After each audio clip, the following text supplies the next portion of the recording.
Boy, cheers, I had a lot of time to think on this one. It's been 2 days since the game, and yeah, I can't believe we won, what was it, 5-0, right? Jesus Christ. Against our local rivals, I guess we would say. I mean, the club said officially, and there was a lot of talk beforehand, like, oh, who actual rivals are we? Do Reading actually have rivals or not? But no, to me, I would say Swindon and Oxford are rivals. I heard of Aldershot being one really back into the past of Reading, but until we sort of meet them again, it doesn't seem relevant to me right now, so I'm going to just go for Swindon and Oxford are our rivals. So to spank Swindon 5-0 was absolutely amazing. I mean, the atmosphere was, I don't know, it wasn't toxic like, you know, amongst Reading fans, but it was a tad toxic towards Swindon, which is, you know, my first experience of any kind of like derby match. I've never gone to like a stadium that actually has a derby or anything like that, so this is the closest I've been to one. And yeah, it was great. I mean, we're ripping the piss out of Swindon. They had that fan around onto the pitch. The car just pointless, just stood there, had tennis pelted at him, and then off he went. Probably got arrested or something. I don't know how they deal with pitch invasions, but definitely got banned in some way. Then also kind of the darker side of things, unfortunately, I think, was Reading fans being up Swindon fans, which is something you just can't agree with. Like, come on, keep it inside the stadium, chance, you know, keep that, but to act violently against one another, at the end of the day, all women, you're gonna pass them on the tube, pass them on train, bus, you know. You might be your own colleague, for God's sake, in a way. So yeah, we're all human, man. There's no need for that. But to talk on the game, we just, I don't know, I mean, there was a plan and we executed it well. It's one of those things, it's like, you see what Ruben says wanted, and it succeeded. I think the fact that he didn't just fully go for like an earn to a free side, like every single player been under 20 years old or something like that, but definitely was the right choice to have the likes of like Harvey Nibbs on the pitch. Dave Burton was a forced one, I believe. I think our younger goalkeeper got injured, so yeah, Dave had to step in. But yeah, Harvey Nibbs getting a hat-trick. It wasn't a perfect hat-trick, like left foot, right foot and a header. But he did score a header to score, what was it? Well, it was the second goal he scored with a header. The first one was kind of like a, I don't know, there was defenders in the way, hit one shot, blocked, and just managed to get another one, toe poked it into the net. And obviously his third was the penalty, which, you know, he's an interesting penalty stance, you know. He kind of starts there, and once the whistle's blows, he makes sure he shifts all the way to the left, and then does like a side run up, a bit like a Beckham X free kick, and then just hits the ball. Great placement, bottom right corner. Not much more you can ask from him, and I'm just glad he's managed to score, because he missed the sitter really.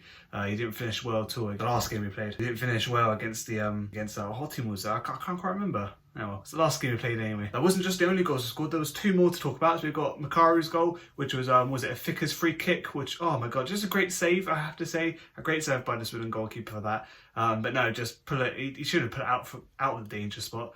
Went quite close to the 6-yard box, and then Makaru's there just to sort of head it in. And yeah, not much of a celebration to it. I mean, it was like 90th minute, wasn't it? So what do you expect really when you're already winning 3-0? Now, last goal, Harley Dean. Harley Dean was a subject matter really of the game. When he came on, there was a lot of booing, and I had not a clue what that was. I mean, obviously I'm not on X or Twitter or anything like that, so I don't know the in-details things, but through podcasts listen to, it seems like, because like with the last game we played away, he didn't necessarily come to the fans, didn't stay like the other players did to clap us off. And obviously I can understand why people want to boo him for that.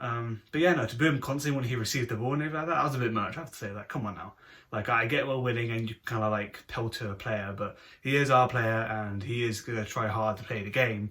Whether it's outside of the 90 minutes, kind of you do you really. But yeah, of course I can understand the sour taste in people's mouths, but you got to move on. You know, it might have been a mistake or something.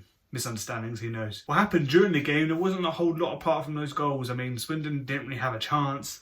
What was it? They kicked a free kick that just went straight to David Button. But apart from that, just hardly nothing. Just banter between the fans. No one got sent off this time, which, you know, it's always a great thing for Reading. I think as it stands as well, we actually are through to the round of 16, so we don't have to really care about the Arsenal under-23 side. Because, I mean, for God's sake, was it 14 goals we've scored? 14 goals and conceded none in the Papa John's trophy, and yeah, that's great and all. I know obviously we're going against weaker sides, but we are putting out a weaker side in general, you would argue. So yeah, I mean, all props. I mean, I'm so grateful that we have youngsters coming through. I mean, the likes of Rareham, he looked really good. Didn't manage to get a goal for himself, but he looked really good. I mean, just the whole squad overall, just amazing. I mean, senior players, Harvey Nibbs getting a hat-trick. Harley Dean managed to get a goal and being alright. Oh yeah, I have to say, the elephant in the room really was Tom Holmes and Nesta Walker starting. I forgot all about that. That's why I was going to make a video 2 days later. So yeah, Tom Holmes was started the game and he looked alright, you know, sort of thing. Didn't have a lot to do, I have to say. Swindon didn't really make anything threatening. But Tom Holmes, yeah, managed to do the job alright, looked decent. Get some match fitness in, and hopefully we'll see him again during the season. Nesta Walker took a while to warm to the game. He made a lot of mistakes, I have to say. Just No, the way he was watching the ball and let it just sort of go out, his decision making wasn't too great. But yeah, they're carrying on for the second half. Just, yeah, really good. Just a standard performance from him, looked well. Tried to get across in the ball, took on the play as well. And yeah, just a decent performance by them too. Right then, before I wrap it up, I need to make a player of the match. God, who would that be? I guess it'll be Harvey Nibbs. It's going to be Harvey Nibbs. It's so obvious. It's got the hat trick. He played very well. It's got to be him. Right then, that's my thoughts. I'll see you guys next time.